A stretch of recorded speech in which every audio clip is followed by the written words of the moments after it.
Hello guys, this is Vishal Sharma है। Welcome back to the catalyst group. कैसे हो आप सभी लोग? आई होप आप सभी अच्छे होंगे, अच्छे से पढ़ाई कर रहे होंगे। Today we are going to start a new topic that is your metal casting. ये जो आपका मेटल कास्टिंग जो प्रोसेस है, ये आपके मैन्युफैक्चरिंग प्रोसेस के अंडर आता है।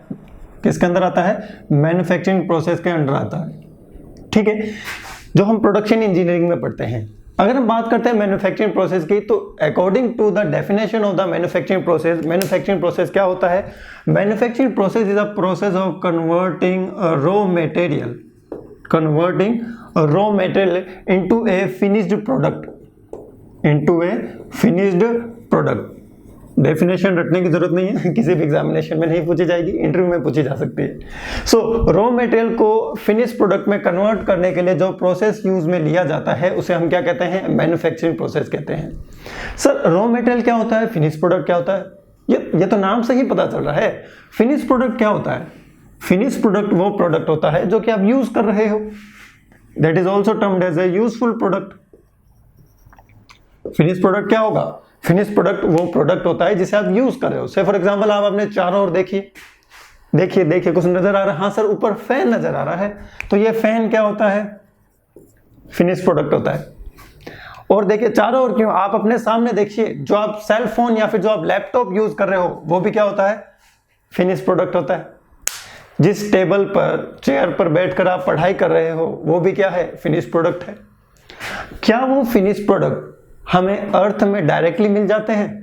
इन द सेंस कि मान लो आपने अपने घर में टेबल लेके आनी है, नहीं, ठीक है, एक नई टेबल लेना चाहते हो आप। ऐसा थोड़ी ना कि आप अपने पड़ोस के घर में जाओगे, ड्रिलिंग करोगे, खुदाई करोगे और वहां से एक नई नवेली टेबल को लेके आओगे और रख दोगे। ऐसा नहीं होता है। जो भी first form of the material होती है, वो होती है रॉ मटेरियल। यानी जो आपके अर्थ में जो मटेरियल अवेलेबल होता है, वो रॉ फॉर्म में होता है, in the form of the ore. अयस्क के रूप में होता है। किसके रूप में होता है? अयस्क के रूप में होता है। ठीक है, और की फॉर्म में। हम क्या करते हैं? हम माइन से उस मटेरियल को क्या करते हैं? माइनिंग करते हैं, बाहर निकालते हैं, उसको इंडस्ट्री में लेके जाते हैं। फिर हम क्या करते हैं? उसको रॉ मटेरियल में कन्वर्ट करके उस पर डिफरेंट प्रोसेस करते हैं। और डिफरेंट प्रोसेस करने के बाद जैसा प्रोडक्ट हम चाहते हैं, उस प्रोडक्ट में हम क्या कर देते हैं? कन्वर्ट कर देते हैं। So basically manufacturing process is a process of converting of the raw material into the finish product. अगर मैं एग्जांपल लेता हूं आपके आईसी इंजन का, आपका आईसी इंजन भी एक फिनिश प्रोडक्ट है। आपका आईसी इंजन भी क्या है? एक फिनिश प्रोडक्ट है। ऐसा थोड़ी ना है कि घर के जमीन में बहुत सारे आईसी इंजन दबे हुए हैं जिनको हम खोद के बाहर निकाल लेंगे और अपनी खुद की गाड़ी बना लेंगे। ऐसा नहीं होता है। आईसी इंजन को मैन्युफैक्चर किया जाता है आपकी ऑटोमोबाइल इंडस्ट्री में। आईसी इंजन की अगर हम बात करते हैं डिफरेंट पार्ट्स की, तो ऐसा नहीं है कि फिनिश प्रोडक्ट में एक ही पार्ट होता है। फिनिश प्रोडक्ट के डिफरेंट पार्ट भी हो सकते हैं। से for example of the IC engine, IC engine में आप क्या होता है? पिस्टन, गजन पिन, और क्या होती है? Connecting road, crank shaft, gear box, clutches. ठीक है, बहुत सारे कंपोनेंट्स होते हैं, एक्सल्स। ठीक है, तो वो क्या होते हैं? उन कंपोनेंट्स को भी हम मैन्युफैक्चर करते हैं। पिस्टन को हम मैन्युफैक्चर करते हैं, गजन पिन को हम मैन्युफैक्चर करते हैं, आपकी कनेक्टिंग रोड को हम मैन्युफैक्चर करते हैं। लेकिन किससे मैन्युफैक्चर करते हैं? सर, रॉ मटेरियल से ही तो मैन्युफैक्चर करते हैं। अगर हम बात करते हैं कनेक्टिंग रोड की, this is your connecting road. Connecting road का मटेरियल क्या होता है? सर, कनेक्टिंग रोड का मटेरियल होता है फोर्ज स्टील। कनेक्टिंग रोड का मटेरियल क्या होता है? फोर्ज स्टील होता है। सर, इसका नाम फोर्ज स्टील क्यों है? इसका नाम फोर्ज स्टील इसलिए है क्योंकि इसको बनाया जाता है with the help of the steel. और कौन सा मैन्युफैक्चरिंग प्रोसेस होता है? फोर्जिंग। तो हमने मटेरियल का सिलेक्शन कर लिया, हमने मैन्युफैक्चरिंग प्रोसेस का सिलेक्शन कर लिया। With the help of these two हम क्या करेंगे? कनेक्टिंग रोड को मैन्युफैक्चर करेंगे। अब मैं बात करता हूं आपके सिलेंडर की। This is your cylinder. Cylinder के 3 मटेरियल हो सकते हैं।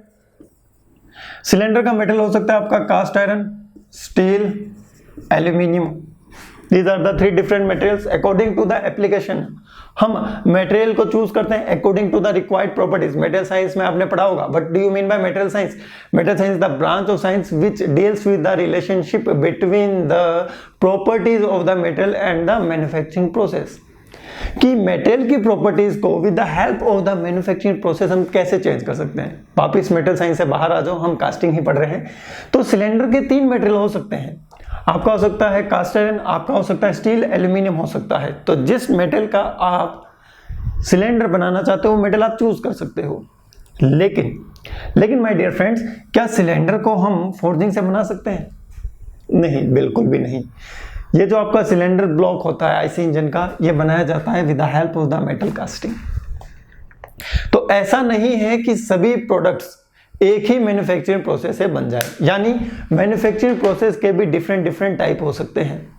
तो अगर मैं एक वर्ड में कहूं कि मैन्युफैक्चरिंग प्रोसेस क्या है, तो manufacturing process is a value addition process. Manufacturing process क्या है?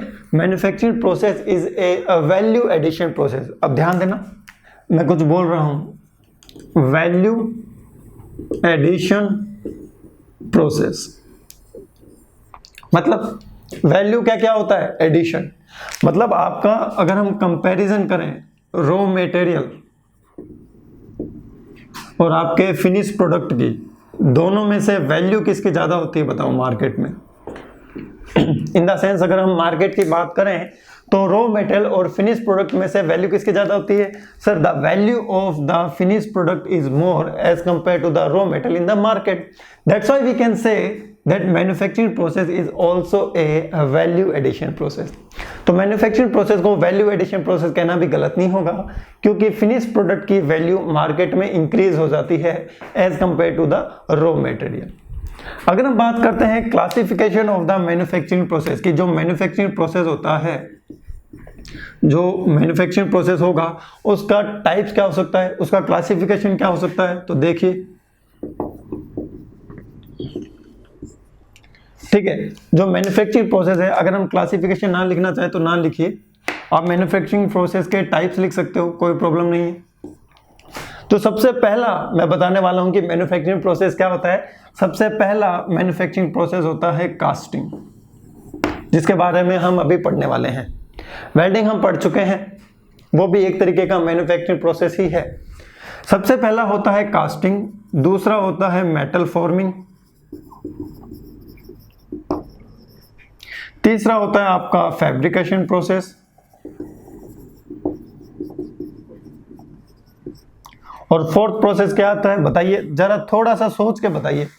सभी मैन्युफैक्चरिंग प्रोसेस आ चुके हैं एक मैन्युफैक्चरिंग प्रोसेस को छोड़कर, जो आप लैथ मशीन पे करते हो, जो आप शेपर मशीन पे करते हो, जो आप प्लानिंग मशीन पे करते हो, जो आप ग्राइंडिंग मशीन पे करते हो, वो मैन्युफैक्चरिंग प्रोसेस क्या होता है? उस मैन्युफैक्चरिंग प्रोसेस को याद कीजिए, हम कहते हैं मटेरियल रिमूवल प्रोसेस।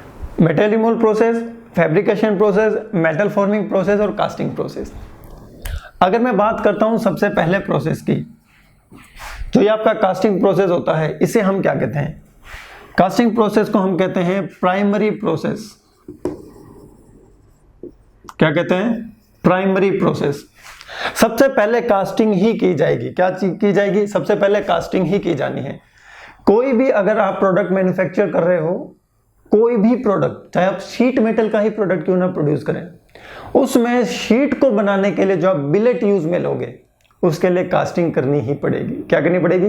कास्टिंग करनी ही पड़ेगी। तो हम कह सकते हैं कि जो आपका कास्टिंग होता है, it is A primary process. कैसा प्रोसेस है? ये एक तरीके का प्राइमरी प्रोसेस है। तो बाकी जो तीन बच गए हैं उसे हम क्या कहेंगे? Sir, secondary process. क्या कहेंगे? Secondary process.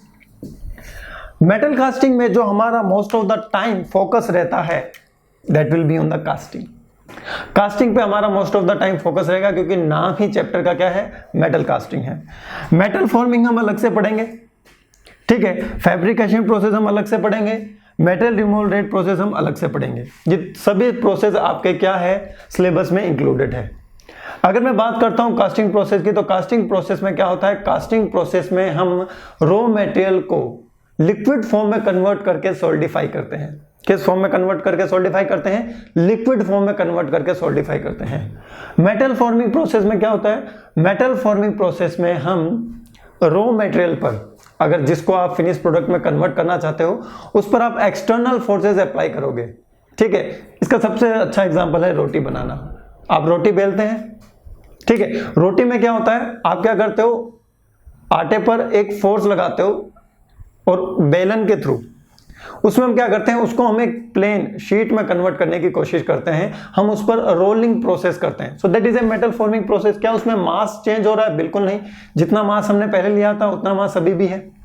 फैब्रिकेशन प्रोसेस, जोड़ना मतलब welding, welding is also A fabrication process. मैंने यहाँ पर वेल्डिंग प्रोसेस नहीं लिखा है क्योंकि फैब्रिकेशन प्रोसेस में और डिफरेंट प्रोसेस भी हो सकते हैं। वेल्डिंग के अलावा भी डिफरेंट प्रोसेस हैं जिसमें हम मेटल्स को ज्वाइन करते हैं, सिमिलर और डिसिमिलर मेटल्स को भी ज्वाइन किया जा सकता है। सो फैब्रिकेशन प्रोसेस में आपका क्या आ जाता है, रिवेट करके भी हम क्या करते हैं बताइए, तो जोड़ते हैं। दो वर्क पीसेस को क्या करते हैं, जोड़ते हैं। और बताइए किसके थ्रू जोड़ सकते हैं, हम स्क्रू थ्रेड की हेल्प से जोड़ सकते हैं, हम वेल्डिंग की हेल्प से जोड़ सकते हैं। तो जितने भी मैन्युफैक्चरिंग प्रोसेस जिनमें दो मेटल्स को, दो या वर्कपीस को, दो मटेरियल्स को जोड़ा जाता है, उसे हम कहते हैं फैब्रिकेशन प्रोसेस। और ऐसा प्रोसेस जिसमें प्रोडक्ट को डिजायर्ड डायमेंशन में लाने के लिए मटेरियल को रिमूव किया जाता है with the help of the cutting tool, that is known as a material removal process. अब मैं आपको बात करने वाला हूं कि कास्टिंग क्या होता है। What do you mean by casting, कि what do you mean by casting. Casting का मतलब क्या होता है, what is the definition of the casting. अगर हम बात करते हैं कास्टिंग के डेफिनेशन की कि कास्टिंग क्या होता है, तो कास्टिंग भी एक मैन्युफैक्चरिंग प्रोसेस ही है। कास्टिंग भी आपका क्या है, एक मैन्युफैक्चरिंग प्रोसेस ही है। तो कास्टिंग की अगर हम डेफिनेशन लिखे तो कास्टिंग क्या होता है, so it is a process of producing a product with the help of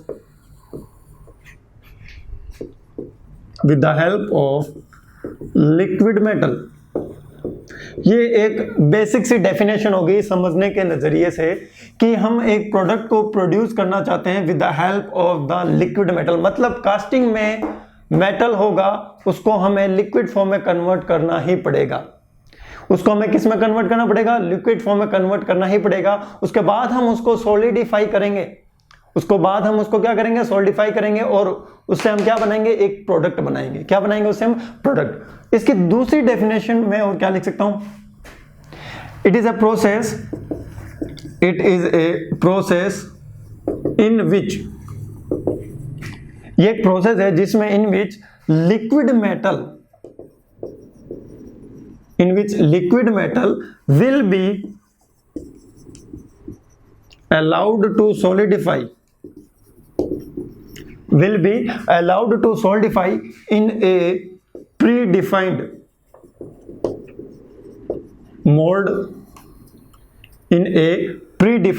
mold cavity. It is mold, MOULD। यहां पर कुछ न्यू टर्म्स आई हैं। देखिए पहले क्या है कि यहां पर हम सॉलिडिफिकेशन करेंगे, बिल्कुल जीरो लेवल से पढ़ा ना स्टार्टिंग में, फर्स्ट चैप्टर थोड़ा सा स्लो चलेगा, तो थोड़े से जो कुछ बेसिक टर्म्स हैं वो हमें पता होनी चाहिए, नहीं तो लास्ट में जाके आप यही कंफ्यूज हो जाओगे कि सर मोल्ड में क्या होता है, पैटर्न में क्या होता है, कैविटी में क्या होता है। तो यहां पर हम सॉलिडिफिकेशन करेंगे इन a predefined mould cavity, यानी मोल्ड से बनी कैविटी में हम लिक्विड मेटल को सॉलिडिफाई करेंगे। सॉलिडिफाई करेंगे। लेकिन ये जो मोल्ड से बनी हुई कैविटी होगी ये प्री डिफाइंड होगी। प्री डिफाइंड मतलब इस कैविटी को बनाने के लिए हम यूज में लेंगे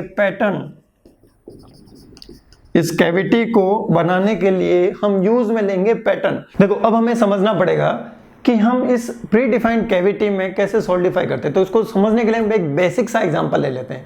बेसिक सा एग्जांपल के साथ कि घर पे आप अपने बर्फ जमाते हो ना, ठीक है, with the help of the water and ice tray. तो वो हम एग्जांपल ले लेते हैं। तो देखिए क्या होता है, आपके पास एक आइस ट्रे होती है। मैं पूरी आइस ट्रे नहीं बना रहा हूं, ठीक है, मैं एक कंटेनर बना रहा हूं। सो दिस इज योर कंटेनर। ये कंटेनर है। इस कंटेनर में क्या होता है, इस कंटेनर में आप वाटर को फिल कर देते हो। किसको फिल कर देते हो, वाटर को। ये लिक्विड है। वाटर को फिल करने के बाद आप इसको कहां रखते हो, रेफ्रिजरेटर में। रेफ्रिजरेटर में रखने के बाद आप क्या करते हो, यहां से हीट रिजेक्ट करते हो। Due to heat rejection after some time it will be converted into the ice, it will be converted into the ice. ये सॉलिड फॉर्म में कन्वर्ट हो गया, ठीक है। तो लिक्विड फॉर्म को हमने किस फॉर्म में कन्वर्ट किया है, सॉलिड फॉर्म में कन्वर्ट किया है। तो हम यही करेंगे। कहने का मतलब है कि जो आपका मेटल कास्टिंग प्रोसेस होगा, इसमें हम रॉ मटेरियल को लिक्विड फॉर्म में कन्वर्ट करेंगे, और लिक्विड फॉर्म में कन्वर्ट करने के बाद उसको हम एक कैविटी में डालेंगे। तो यहां आपने जहां वाटर डाला था, ये खाली जगह थी। कैविटी मतलब क्या होता है, खाली जगह, एम्प्टी स्पेस। इस एम्प्टी स्पेस में आपने वाटर को फिल किया। किसको फिल किया, वाटर को। और वाटर को फिल करने के बाद रेफ्रिजरेटर में जैसे ही आपने रखा, तो यहां से वाटर से आपकी लेटेंट हीट और सेंसिबल हीट रिजेक्ट होगी, due to which this water will be converted into the ice.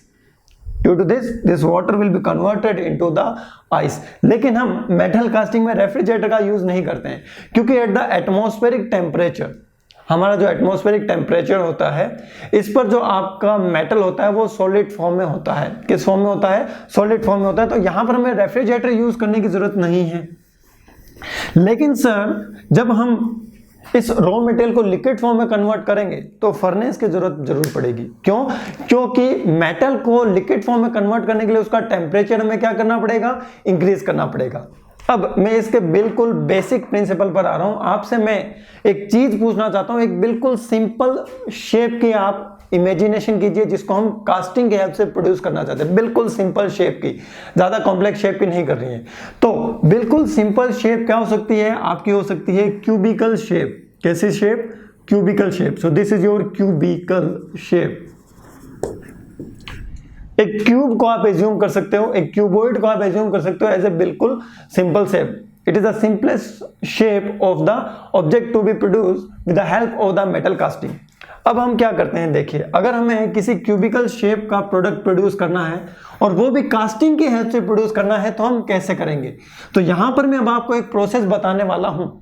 इस प्रोसेस में क्या होगा कि जो हमने मेटल कास्टिंग की डेफिनेशन पढ़ी थी सेकंड वाली, कि in which liquid metal will be allowed to solidify in a predefined mould cavity, वो आपको बिल्कुल क्लियर हो जाएगी। मेटल कास्टिंग में क्या होगा, ध्यान से देखेंगे स्टूडेंट्स, ये बहुत ही इंपॉर्टेंट है, क्योंकि अगर आपने इस बेसिक प्रिंसिपल को समझ लिया तो जितने भी मेटल कास्टिंग का प्रोसेस है आपको बिल्कुल समझ में आ जाएंगे। मेटल कास्टिंग प्रोसेस में क्या होगा, देखिए, एक मोल्ड बॉक्स होगा। This is your mould box, ये रेड कलर वाला, ठीक है। This is your mould box. तो कोई भी प्रोडक्ट आप प्रोड्यूस करना चाहते हो, वो सबसे पहले क्या करते हो, आप उसकी ड्राइंग बनाते हो। क्या बनाते हो, ड्राइंग।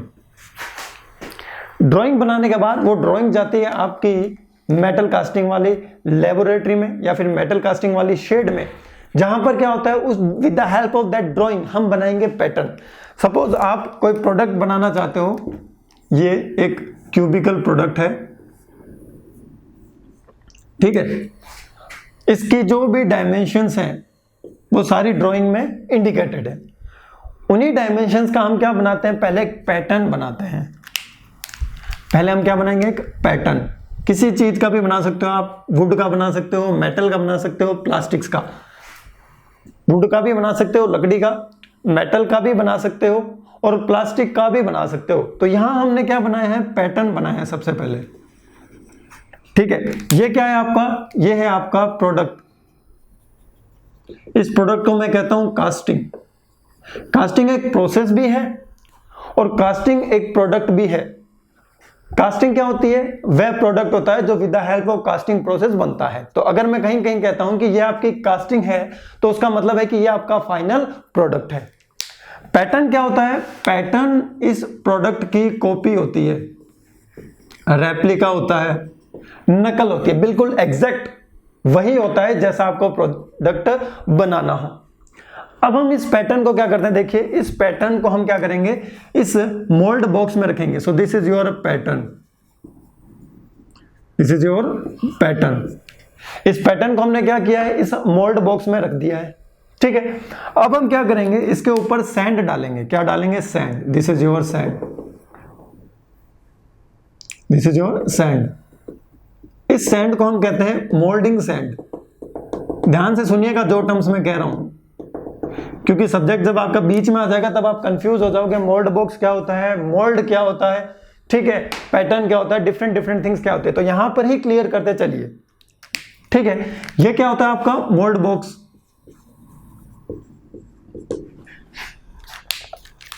और ये जो ब्लैक कलर में मैंने पैटर्न के ऊपर डाला है ये क्या होता है, मोल्डिंग सैंड, और ये आपका पैटर्न है ही। मोल्डिंग सैंड डालने के बाद मैं क्या करूंगा, इसको कंप्रेस करूंगा, थोड़ा सा दबा दूंगा, ताकि आपकी जो मोल्डिंग सैंड है वो आपके मोल्ड बॉक्स के हर कॉर्नर में चले जाए, कोई भी ऐसा कॉर्नर ना हो जहां पर मोल्डिंग सैंड ना पहुंचे।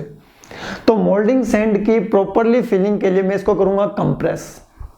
कंप्रेस करने के बाद मैं क्या करूंगा, इस मोल्ड बॉक्स को 180 डिग्री रोटेट करूंगा। I will rotate it by 180 degree. जब मैं इसको 180 डिग्री ऐसे रोटेट करूंगा तो इस कंडीशन में पैटर्न कहां जाएगा, ऊपर। पैटर्न कहां जाएगा, ऊपर आ जाएगा। तो देखिए कैसे होगा, कैसे नजर आएगा। तो इस कंडीशन में क्या होगा, आपका जो ये पैटर्न होगा ये ऊपर आ जाएगा। This is your pattern. The location of the pattern will be changed, और इसके चारों तरफ क्या होगी आपकी मोल्डिंग सैंड। इसके चारों तरफ क्या होगी, मोल्डिंग सैंड ही तो होगी। ये आपका क्या है, पैटर्न। अब इस पैटर्न को मैं यहां से इसी कंडीशन में इस पैटर्न को मैं यहां से क्या करूंगा, बाहर निकालूंगा। तो जब मैं इस पैटर्न को यहां से बाहर निकालूंगा तो यहां तो खाली जगह बन जाएगी ना। यहां जो खाली जगह बनेगी उसे मैं कहूंगा कैविटी, उसे मैं क्या कहूंगा, कैविटी। तो देखिए क्या होगा, छोटा बना लेते हैं इसे। जब मैं पैटर्न को यहां से बाहर निकाल दूंगा, इमेजिनेशन कीजिए थोड़ी सी, पैटर्न को जब मैं यहां से बाहर निकाल दूंगा तो यहां पर एक एम्प्टी स्पेस हो जाएगा। यहां पर क्या हो जाएगा, एक एम्प्टी स्पेस, क्योंकि पैटर्न को बाहर निकालना पड़ेगा ना कैविटी बनाने के लिए। तो यहां पर क्या है, एक एम्प्टी स्पेस है। कैसा स्पेस है, एम्प्टी स्पेस। इस एम्प्टी स्पेस को हम कहते हैं कैविटी। अब ये प्री डिफाइंड कैविटी होगी ना, क्यों, क्योंकि हमने पैटर्न को भी तो डिजाइन किया है। पैटर्न को डिजाइन करने के बाद जो हमने डिफाइन की है इसकी sides, according to that sides यहां पर क्या प्रोड्यूस हो चुकी है, कैविटी प्रोड्यूस हो चुकी है।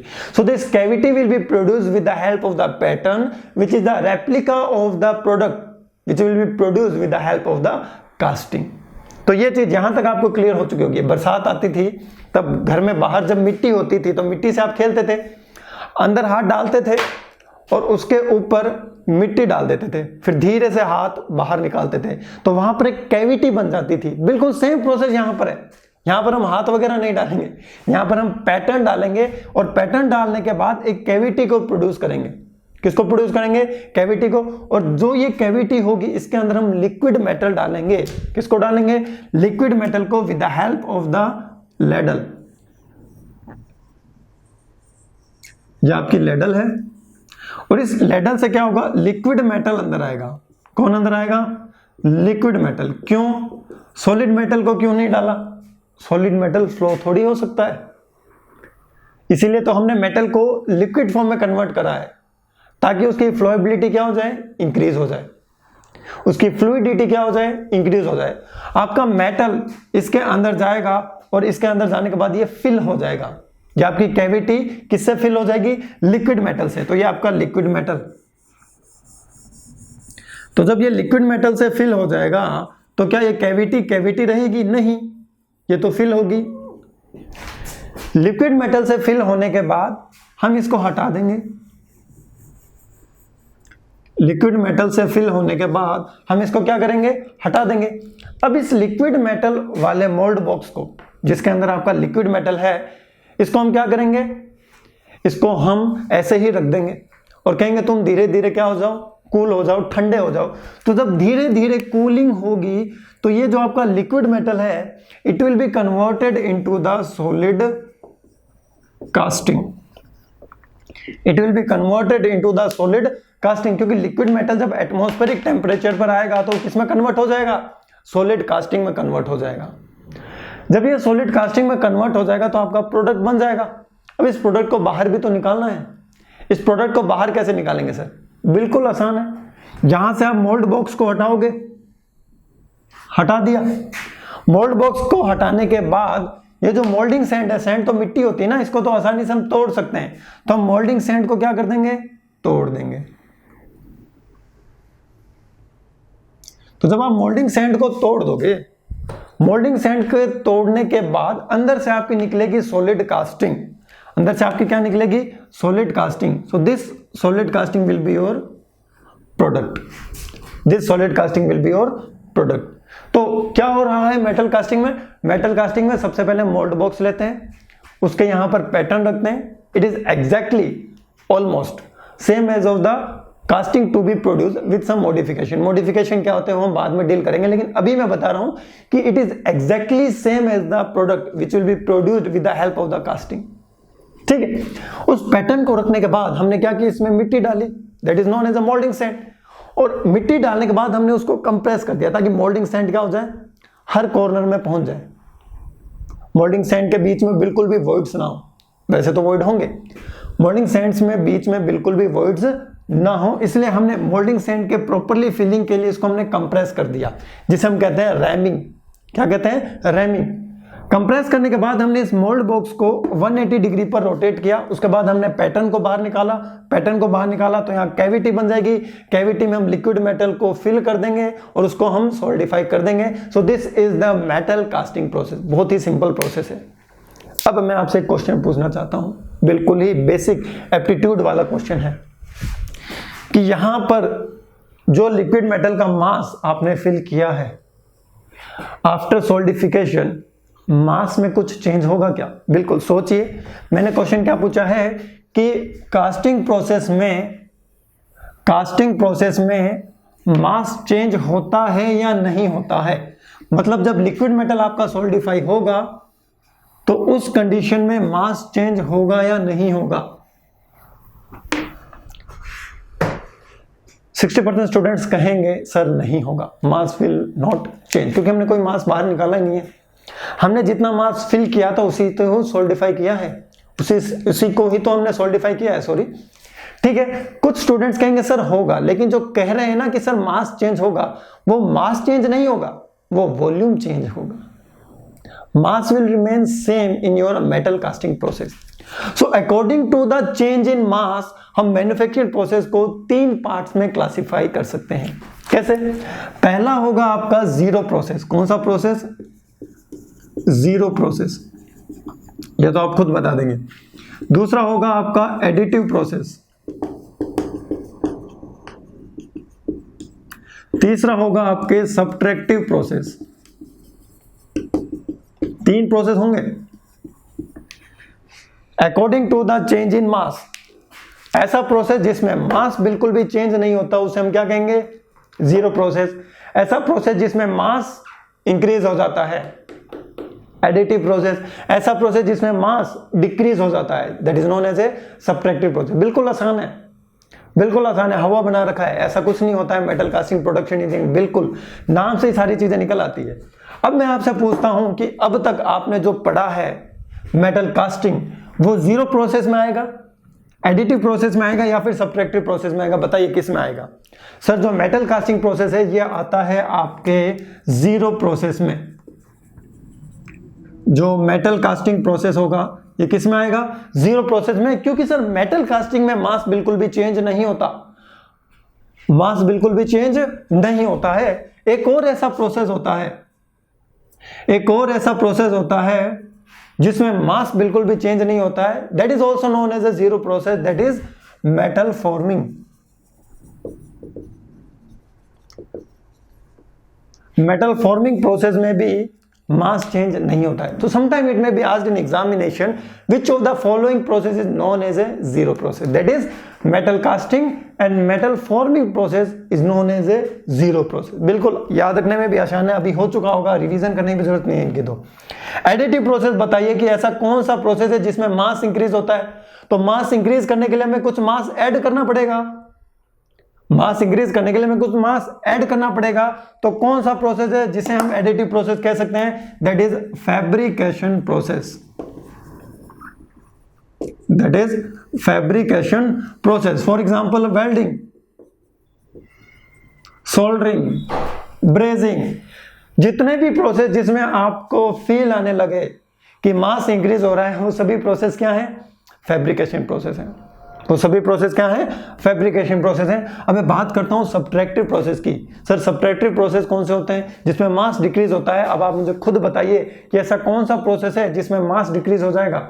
सर जितने भी मटेरियल रिमूवल प्रोसेस हैं वो सभी आपके सब्ट्रैक्टिव प्रोसेस में आने वाले हैं। क्यों? क्योंकि इसमें मास क्या हो जाएगा? डिक्रीज हो जाएगा। तो मैं यहां लिख सकता हूं मटेरियल रिमूवल प्रोसेस हैं वो क्या हैं? बोलेंगे मेरे साथ, सब्ट्रैक्टिव प्रोसेस। कैसे प्रोसेस हैं? Subtractive process. तो ये तीन चीजें आपको याद रखनी है। That is the classification of the manufacturing process. Zero process में metal casting, metal forming, additive process में fabrication and welding, subtractive process में मटेरियल रिमूवल प्रोसेस। तो ये तीनों चीजें आपको याद रखनी है। हम जो मेटल कास्टिंग पढ़ रहे हैं वो कैसा प्रोसेस है? जीरो प्रोसेस है। Now come to the next point, that is the what are the advantages of the casting. Casting के एडवांटेजेस क्या हैं? कि जो हम कास्टिंग प्रोसेस यूज में ले रहे हैं, जो हम पढ़ रहे हैं, उसके एडवांटेजेस क्या हैं? कास्टिंग का एडवांटेज क्या है? ठीक है, तो कास्टिंग का सबसे पहला एडवांटेज है कि with the help of the casting आप कॉम्प्लेक्स शेप के ऑब्जेक्ट को प्रोड्यूस कर सकते हो। कॉम्प्लेक्स, हमने इमेजिन तो सिंपल किया था क्यूबिकल कास्टिंग, लेकिन जरूरी नहीं है कि सिर्फ सिंपल ऑब्जेक्ट ही प्रोड्यूस हो। With the help of the casting complex objects can be produce. मैं यहां लिख सकता हूं complex shape objects can be produced. क्यों? क्योंकि हमें तो पैटर्न बनाना है और पैटर्न बनाने के बाद लिक्विड मेटल को फिल करना है। तो आपको पता होता है कि जो लिक्विड होता है वो सॉलिड से कैसे डिफरेंट है? क्योंकि वो हर कॉर्नर में जा सकता है, उसमें फ्लोएबिलिटी होती है, वो फ्लो हो सकता है। इसीलिए तो कॉम्प्लेक्स शेप के ऑब्जेक्ट कास्टिंग से प्रोड्यूस हो सकते हैं। सेकंड क्या है? It is simple. समझा था तब सिंपल ही तो था, हमने उसमें क्या कर दिया था? It is simple and less expensive process. It is simple and less expensive process. यहां तो कोई दिक्कत नहीं सर, बिल्कुल भी कोई दिक्कत नहीं है। थर्ड पॉइंट में लिखूंगा, वो आपको खुद को पता होना चाहिए, that ductile and brittle material object can be produced। मतलब मटेरियल्स पे कोई रिस्ट्रिक्शन ही नहीं है। क्यों नहीं है रिस्ट्रिक्शन? बताइए क्यों? क्योंकि सर हम इसमें तो फाइनली लिक्विड फॉर्म में कन्वर्ट कर रहे हैं। चाहे मटेरियल डक्टाइल हो, चाहे मटेरियल ब्रिटल हो, होना तो उसको लिक्विड फॉर्म में ही कन्वर्ट है। तो जब वो लिक्विड फॉर्म में कन्वर्ट हो जाएगा तो कैविटी में फिल हो जाएगा। तो हमें उसकी प्रॉपर्टी से कोई लेना देना नहीं है कि चाहे वो डक्टाइल हो चाहे वो ब्रिटल हो, किसी भी मटेरियल का हम प्रोडक्ट प्रोड्यूस कर सकते हैं with the help of the casting. तो यहां पर आपको याद रखना है ब्रिटल मटेरियल। कुछ स्टूडेंट सोचते हैं कि सर ब्रिटल मटेरियल का प्रोडक्ट प्रोड्यूस नहीं हो सकता। अरे भाई क्यों नहीं हो सकता? मेल्ट ही तो करना है। क्या करना है? मेल्ट ही तो करना है। Fourth point, fourth is the main advantage of the casting process. याद रखना है आपको इसको, ऑब्जेक्टिव में पूछा जा सकता है। Large size object, large sized objects can be produced by casting only। जो आपके लार्ज साइज ऑब्जेक्ट्स होंगे that can be produce with the help of the casting only. अब कॉलेज गए हो तो इमेजिन करके देखिए कि ऐसी कौन सी मशीन है जिसमें लार्ज साइज ऑब्जेक्ट्स होते हैं, जो बड़ी होती है। जैसे the bed of the lathe machine, bed of lathe machine, lathe machine का बेड, लैथ मशीन का बेड आप किससे प्रोड्यूस करोगे? कास्टिंग से ही प्रोड्यूस होगा। रोड रोलर किससे प्रोड्यूस होगा? कास्टिंग से। बड़े साइज के जितने भी ऑब्जेक्ट्स हैं ना, वो ओनली कास्टिंग से ही प्रोड्यूस होते हैं। This is the advantage of the casting process. ठीक है, this is the advantage of the casting process. और बताइए, अभी मैंने बताया है आपको इंजन ब्लॉक, जितने भी बड़े बड़े ऑब्जेक्ट्स हैं वो सिर्फ किससे प्रोड्यूस होते हैं? कास्टिंग से ही प्रोड्यूस होते हैं। सर इतने अच्छे अच्छे एडवांटेज हैं, क्या इसका डिसएडवांटेज नहीं है? बिल्कुल है। अब हम बात करते हैं डिसएडवांटेजेस ऑफ कास्टिंग प्रोसेस। अब आप मुझे खुद एक डिसएडवांटेज बताइए क्या होगा इसका। सोचिए, जरा सा सोचिए। सर हमने लिक्विड मेटल को कैविटी में डालने के बाद उसको सोल्डिफाई किया, लेकिन उसके सोल्डिफाई होने में टाइम बहुत ज्यादा लग रहा है। क्या लग रहा है? टाइम बहुत ज्यादा लग रहा है। मतलब it is A time consuming process. 7-8 दिन लग जाते हैं सोल्डिफिकेशन में। ठीक है, आपका लिक्विड मेटल का टेम्परेचर सॉलिड होने के बाद जब एम्बिएंट टेम्परेचर पर आता है तो बहुत ही लंबा टाइम पीरियड होता है। इसलिए मैं कह रहा हूं कि ये जो आपका कास्टिंग प्रोसेस है, it is a time consuming process. साथ ही साथ ये लेबोरियस प्रोसेस भी है, क्योंकि लिक्विड मेटल को उठाना है और कैविटी में डालना है, कैविटी प्रोड्यूस करनी है, पैटर्न प्रोड्यूस करना है, मोल्डिंग सैंड प्रिपेयर करनी है, मोल्ड बॉक्स प्रिपेयर करना है, रैमिंग करनी है, सोल्डिफाई होने के बाद पैटर्न को बाहर निकालने के बाद आपको मोल्डिंग सैंड पे तो तोड़ना है ना। तो इतना लंबा प्रोसेस है, साथ ही साथ इसमें काम भी बहुत ज्यादा है, काम भी बहुत ज्यादा है। तो इसलिए मैं कह सकता हूं कि ये जो आपका कास्टिंग प्रोसेस है, इट इज ए, पहला डिसएडवांटेज मैं लिख रहा हूं, इट इज ए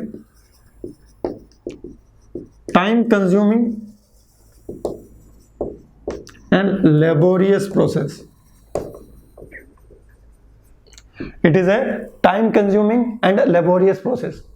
क्लियर है? हाँ सर बिल्कुल क्लियर है, कोई प्रॉब्लम वाली बात नहीं। अब देखिए, मैंने यहां ये नहीं लिखा है कि skill labour will be required. क्यों? क्योंकि it is a simple and less expensive process. तो लेबोरियस प्रोसेस अलग होता है, स्किल्ड लेबर रिक्वायर्ड वाला प्रोसेस अलग होता है। तो आपका जो वेल्डिंग प्रोसेस होता है उसमें आपकी स्किल्ड लेबर रिक्वायर्ड होगी, लेकिन इसमें जरूरी नहीं है, क्योंकि ये सिंपल प्रोसेस है, कैविटी में ही फिल करना है।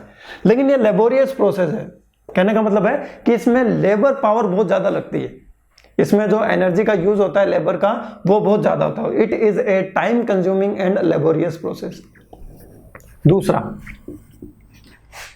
जो आपका लिक्विड मेटल होता है, it will be in contact with the moulding sand. Cavity बनाई है वो किसकी बनाई है? मोल्डिंग सैंड की बनाई है। Liquid metal will be in contact with the moulding sand, और मोल्डिंग सैंड से कॉन्टैक्ट होने के कारण आपका जो कास्टिंग होगा उसकी सरफेस फिनिश पुअर होगी। तो मैं यहां लिख रहा हूं surface finish of object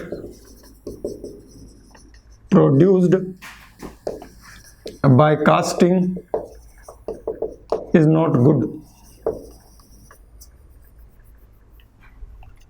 is not good, कह सकते हैं पुअर होती है। Surface finish of the casting product are poor. ठीक है, मतलब अच्छी नहीं होती है, यूज करने लायक नहीं होती है, मतलब उसकी सरफेस फिनिश को इंक्रीज करना पड़ेगा। पुअर सरफेस फिनिश को बेटर सरफेस फिनिश में क्या करना पड़ेगा? कन्वर्ट करना पड़ेगा। नेक्स्ट,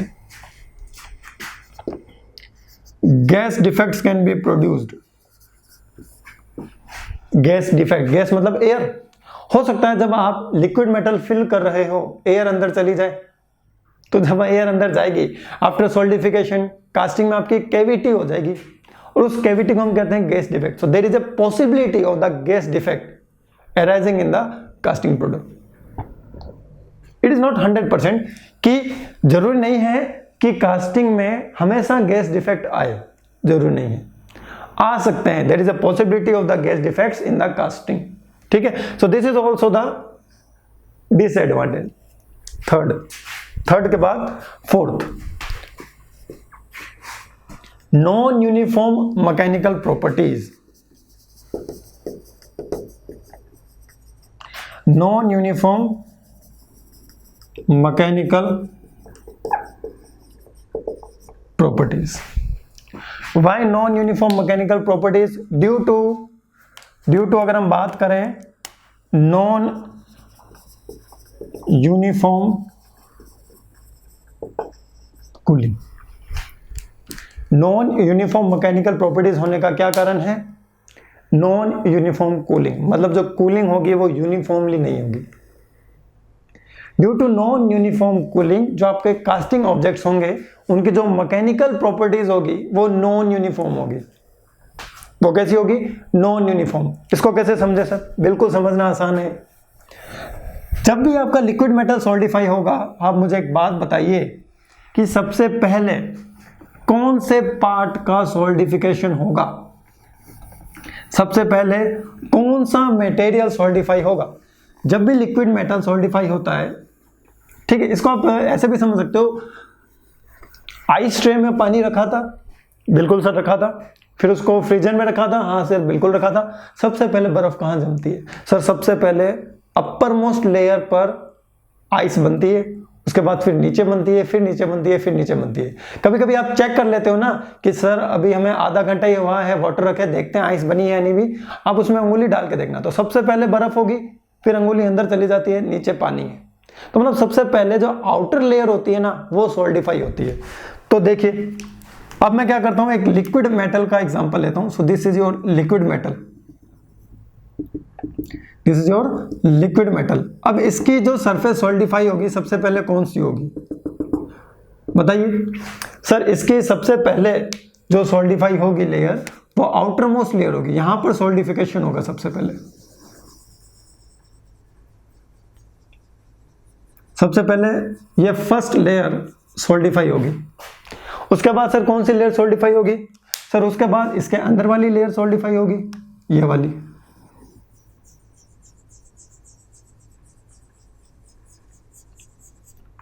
ये सॉल्डिफिकेशन बता रहा हूं मैं। जैसे जैसे टाइम पास होगा अंदर की तरफ सॉल्डिफिकेशन आएगा। किसकी तरफ आएगा? अंदर की तरफ। इस लेयर के बाद कौन सॉल्डिफाई होगा? सर अंदर वाली, ये ले लो। तो ऐसे सॉल्डिफिकेशन होगा। ऐसा नहीं है कि एट द सेम टाइम पूरा का पूरा सॉल्डिफाई हो गया। सबसे लास्ट में कौन सॉल्डिफाई होगा? सर ये कोर, सबसे अंदर वाला, सेंटर पर जो लिक्विड मेटल है सबसे लास्ट में सॉल्डिफाई होगा, और सबसे पहले सॉल्डिफाई होगा जो सरफेस पर मेटल है। अब सर इससे प्रॉपर्टीज कैसे डिफरेंट होगी अभी बताते हैं कैसे डिफरेंट होगी। देखिए अगर मैं बात करता हूं इस सेक्शन की, इस सेक्शन की बात कर रहा हूं मैं, अब मैं जो साफ कर रहा हूं उस सेक्शन की मैं बात कर रहा हूं, इस वाले सेक्शन की, जिस डायरेक्शन से मैं साफ कर रहा हूं उस डायरेक्शन की मैं बात कर रहा हूं, मतलब इस डायरेक्शन की बात कर रहा हूं मैं, हॉरिजॉन्टल डायरेक्शन की। तो देखिए अगर हम बात करते हैं, सपोज ये आपका मोल्डिंग सैंड है, ये मोल्डिंग सैंड है, ठीक है, और इसके लेफ्ट साइड में लिक्विड मेटल है। किस डायरेक्शन में लिक्विड मेटल है? लेफ्ट डायरेक्शन में लिक्विड मेटल है। जब सॉल्डिफिकेशन होगा तो सबसे पहले इसके लेफ्ट डायरेक्शन में जो लिक्विड मेटल है उसकी फर्स्ट लेयर सॉल्डिफाई होगी। तो ये आपकी फर्स्ट लेयर सॉल्डिफाई होगी सबसे पहले और सबसे जल्दी। क्यों? क्योंकि यहां पर रेट ऑफ हीट ट्रांसफर बहुत ज्यादा होगा, इस लेयर पर रेट ऑफ हीट ट्रांसफर बहुत ज्यादा होगा और ये सबसे पहले और सबसे जल्दी सॉल्डिफाई हो जाएगी। इसके जस्ट पीछे भी ऐसे ही सॉल्डिफिकेशन होगा।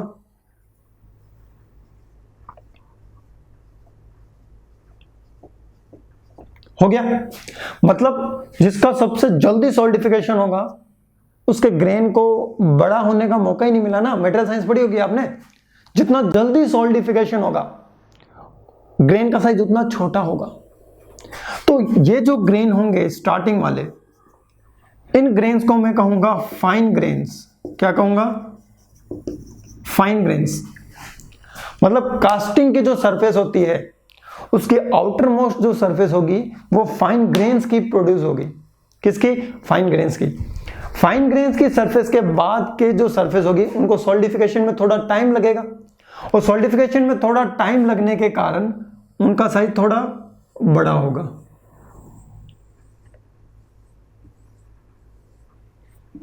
इसके पीछे भी ऐसा हो सकता है, बिल्कुल हो सकता है।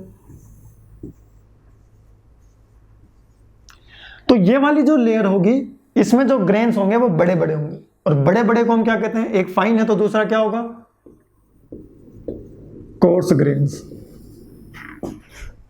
कोर्स ग्रेन के बाद क्या होगा सर, देखिए हीट ट्रांसफर की डायरेक्शन ये है, this is the direction of the heat transfer. Coarse grain के बाद क्या होगा सर, इससे भी बड़े बड़े ग्रेन बनेंगे ऐसा नहीं होता, इससे बड़े ग्रेन तो बनेंगे लेकिन ऐसा नहीं है कि स्फेरिकल ग्रेन ही बने। इसके बाद जो ग्रेन बनेंगे देखिए वो कुछ इस तरीके से बनेंगे, इससे खींचे हुए से लंबे लंबे ऐसे, ये लो, मतलब सबसे पहले फाइन ग्रेन, उसके बाद कोर्स ग्रेन।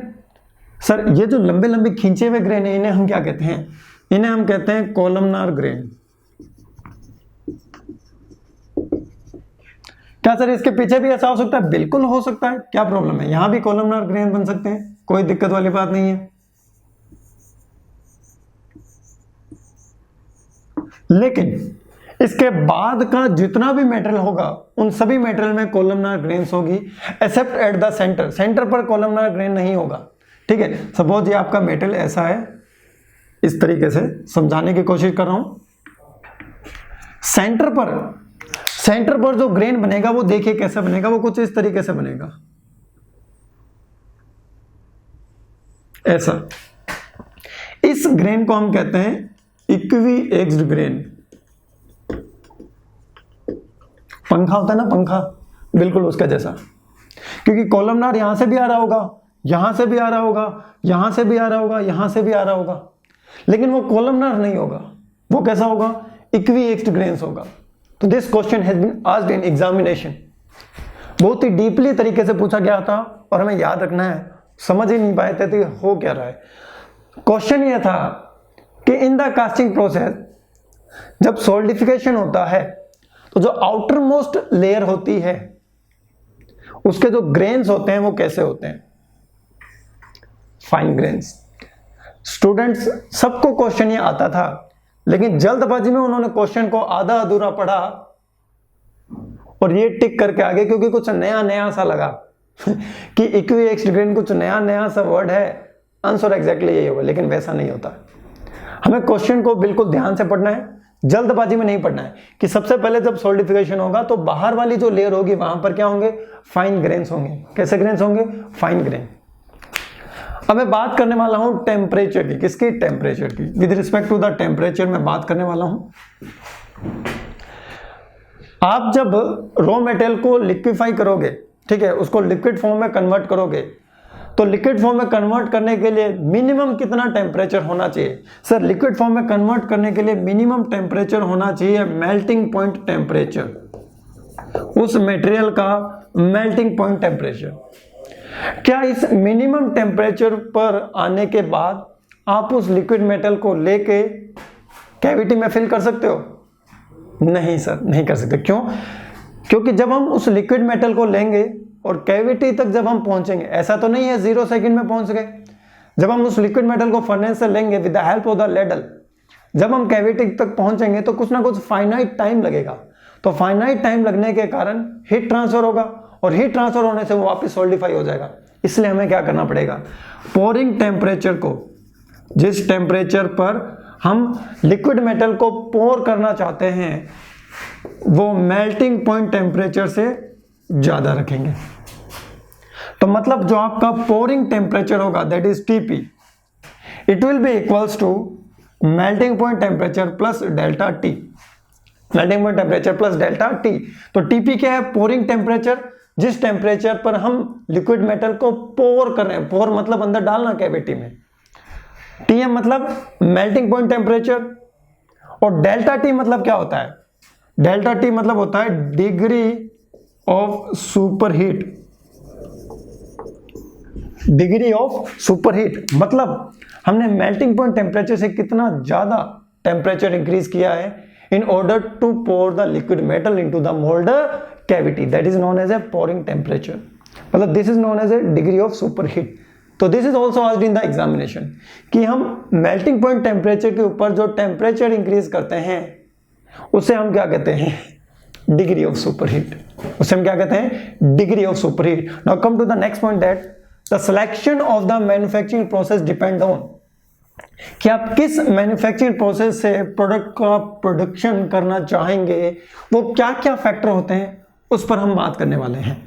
ठीक है, कि मैन्युफैक्चरिंग प्रोसेस तो बहुत सारे हैं, मैन्युफैक्चरिंग प्रोसेस तो बहुत सारे हैं, लेकिन किस मैन्युफैक्चरिंग प्रोसेस की हेल्प से हम प्रोडक्ट को प्रोड्यूस करें, वो हम कैसे सेलेक्ट करते हैं। तो देखिए, अब मैं बात करने वाला हूं सिलेक्शन ऑफ मैन्युफैक्चरिंग प्रोसेस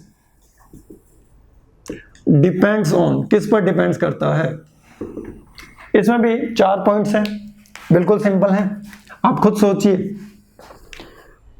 सोचिए, एडवांटेजेस में जाइए, वहीं से आपको एक पॉइंट मिल जाएगा कि मैन्युफैक्चरिंग प्रोसेस का सिलेक्शन कैसे किया जाता है। That is depend upon the shape and size of the object. जो आप ऑब्जेक्ट प्रोड्यूस करना चाहते हो उसकी शेप और साइज कैसी है, उस पर डिपेंड करता है कि हम कौन सा मैन्युफैक्चरिंग प्रोसेस यूज में लें। ठीक है, दूसरा पॉइंट क्या है, देखिए, properties required by the object. तो आप जो ऑब्जेक्ट प्रोड्यूस करना चाहते हो उसमें क्या क्या मैकेनिकल थर्मल प्रॉपर्टीज होनी चाहिए, अकॉर्डिंग टू दैट हम मैन्युफैक्चरिंग प्रोसेस का क्या करते हैं, सिलेक्शन करते हैं। Now come to the third point. Third point क्या होगा, accuracy and surface finish required by the object. मैं यहां पर कास्टिंग की बात नहीं कर रहा हूं, मैं यहां पर मैन्युफैक्चरिंग प्रोसेस की बात कर रहा हूं कि अगर आपको सरफेस फिनिश अच्छी चाहिए तो आप कास्टिंग प्रोसेस को यूज मत लीजिए। अगर सरफेस फिनिश की प्रॉब्लम नहीं है तो आप कास्टिंग प्रोसेस को यूज में ले सकते हो। थर्ड के बाद आपका फोर्थ पॉइंट आता है, last but it is not least, that is the cost of the object. कि जो आप ऑब्जेक्ट को प्रोड्यूस करना चाहते हो उसकी कॉस्ट क्या है। So that is the different factors on which your manufacturing process selection will depend. ठीक है, तो क्या है, देखिए कि आप जो ऑब्जेक्ट प्रोड्यूस करना चाहते हो उसका शेप क्या है, सिंपल शेप है या कॉम्प्लेक्स शेप है, उसका साइज क्या है, बड़ा या छोटा है, अकॉर्डिंग टू दैट आप मैन्युफैक्चरिंग प्रोसेस को सेलेक्ट करोगे। आप जो ऑब्जेक्ट प्रोड्यूस करना चाहते हो उसमें क्या क्या रिक्वायर्ड प्रॉपर्टीज चाहिए, अकॉर्डिंग टू दैट आप मैन्युफैक्चरिंग प्रोसेस को सेलेक्ट करेंगे। आप जो प्रोडक्ट प्रोड्यूस करना चाहते हो उसकी डायमेंशनल एक्यूरेसी कैसी होनी चाहिए, उसकी सरफेस फिनिश कैसी होनी चाहिए, अकॉर्डिंग टू दैट आप क्या करोगे, मैन्युफैक्चरिंग प्रोसेस को सेलेक्ट करोगे। आपके ऑब्जेक्ट की कॉस्ट ज्यादा है या कम है, अकॉर्डिंग टू दैट भी आप क्या करोगे, मैन्युफैक्चरिंग प्रोसेस को सिलेक्ट करोगे। तो on the basis of these points हम क्या करते हैं, मैन्युफैक्चरिंग प्रोसेस को सिलेक्ट करते हैं। हो सकता है वो कास्टिंग हो सकता है वो मेटल फॉर्मिंग हो सकता है वो मेटल रिमूवल प्रोसेस और हो सकता है वो फैब्रिकेशन प्रोसेस हो। सो इन दिस लेक्चर मैं यहीं पर रुकता हूं, फिर मिलते हैं हम नेक्स्ट क्लास में। Bye bye, take care.